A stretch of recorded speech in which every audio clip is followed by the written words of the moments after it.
Hi everyone, it's Don and I hope you're having a fantastic day. Well, as you all know, out of all my cruises I've done, majority of them now are by myself. It's a solo cruiser, and on this cruise, I'm traveling with somebody else. And my next cruise, I'm traveling with somebody else. Somebody I'm not used to traveling with. It's like not my spouse, it's my niece. So I'm not used to traveling with other people. And I've made some mistakes.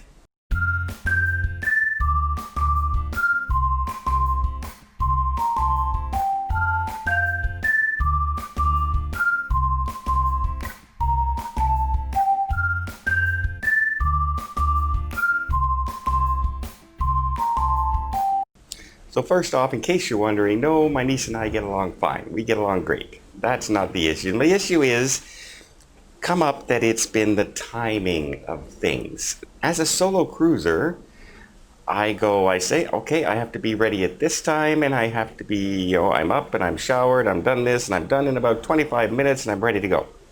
Okay, I need to be ready by this time to hit the shuttle to get where I'm going. I'm ready. And then I go to Angelina and says, so how long do you, I've already showered, I just need to slip on my clothes and freshen up and I'm all done, a couple minutes. I said, oh, a couple minutes. Okay, great. That couple minutes was 45 minutes. The entire amount of time we had to get to the shuttle, to get to the shore excursion. So I've now learned to judge a lot longer in time for other people than I did before. It's so easy when you're by yourself because the shower, it's all yours. The room to get changed in is all yours. When there's somebody else, you have to share.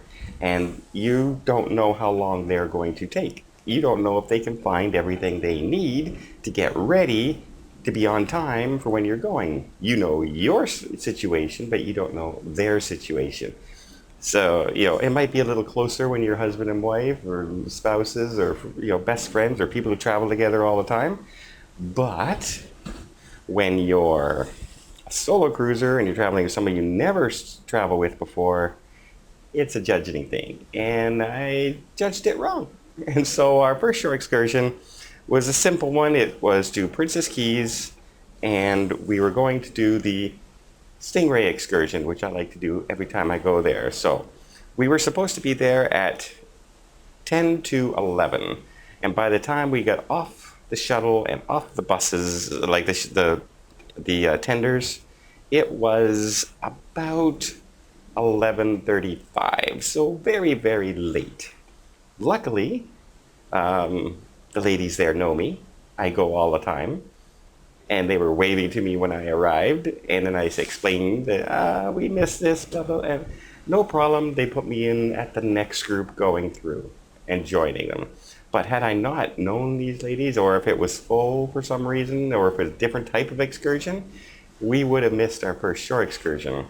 So I've learned. I've locked it into my memory now.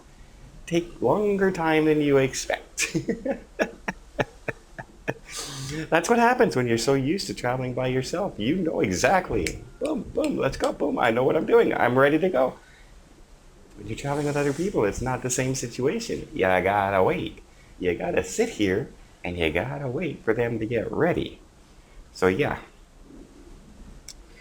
lesson learned, lesson learned.